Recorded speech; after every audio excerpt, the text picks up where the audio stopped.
Merhaba Şarima, merhaba milletima, merhaba.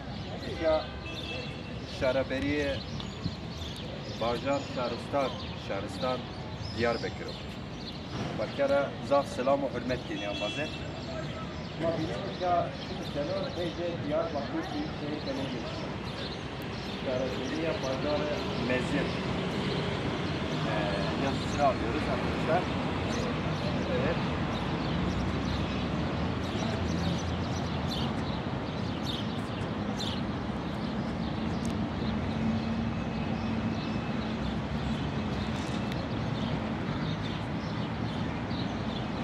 Sevginin kenti Diyarbakır yazılmış. Bajari Biraniye Evine Türkçe yazılmış. Şahristaniye bir o eveyşi Haskerdişi. Haskerdişi. Şahristaniye bir o Haskerdişi. Yani Zazaca'da var küçük yazılar arkadaşlar. Şimdi burada ben özellikle bir şeyin altını çizmek istiyorum.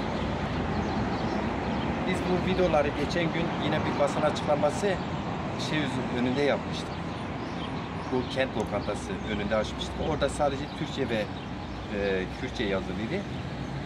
Evet biz dedik güzel bir şeydir aslında ama bu şehir aynı zamanda bir Zaza şehridir. Zazacası eksiktir. Burada ise küçük kırklarda bir yerde işte Şahristani Haskerdiş yazmıştır. Evet. Ama arkadaşlar şöyle eleştiriler getiriyor. Siz Elazığ'da, Bingöl'de, AK Parti'nin, diğer siyasi partilerin olduğu yerlere gidip de niye video çekmiyorsunuz? O arkadaşlara cevabımız şu.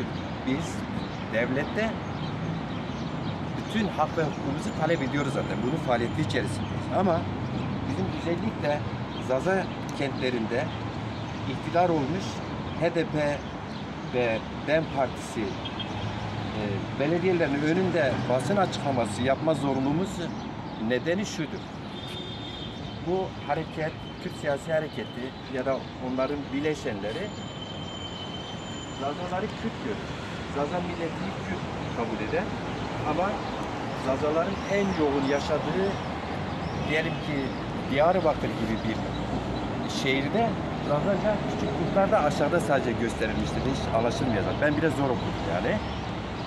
Biz buna dikkat çekmeye çalışıyoruz. Örneğin biz bu basın açıklamasını, bu videoyu gidip de Hakkari Belediyesi'nde, Van Belediyesi'nde ya da Cizre Belediyesi'nde bir başka Mardin Belediyesi'nin önünde çekmiyoruz. Çünkü orada Zazalar yaşamıyor ki biz diyelim ki siz burada niye Zazaca'yı yazmamışsınız? Yani gidip Süleymaniye'de ya da Hevler'de bu videoyu çekmiyoruz.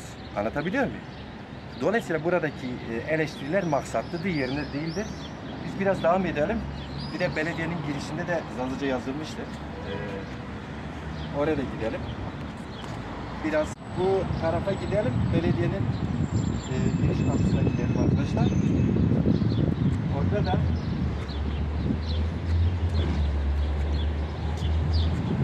burada yine Türkçe ve Zazaca kurtarılan yazılar var. Şarkıları bir askerlik var. Bajari Büro Evi'yle yazılmış. Girişe güzel. Sıma Hayır Ameli, Zazaca. Hoş geldiniz. Mutlu hayrat. Yani güzel bir şey. Buna bir eleştirimiz yok. Ama ben bu belediyenin iç kısmını da biliyorum. Bütün yetkililerin kapılarında sadece Türkçe ve Kürtçe yazılıdır. Bunların düzeltilmesi gerekiyor.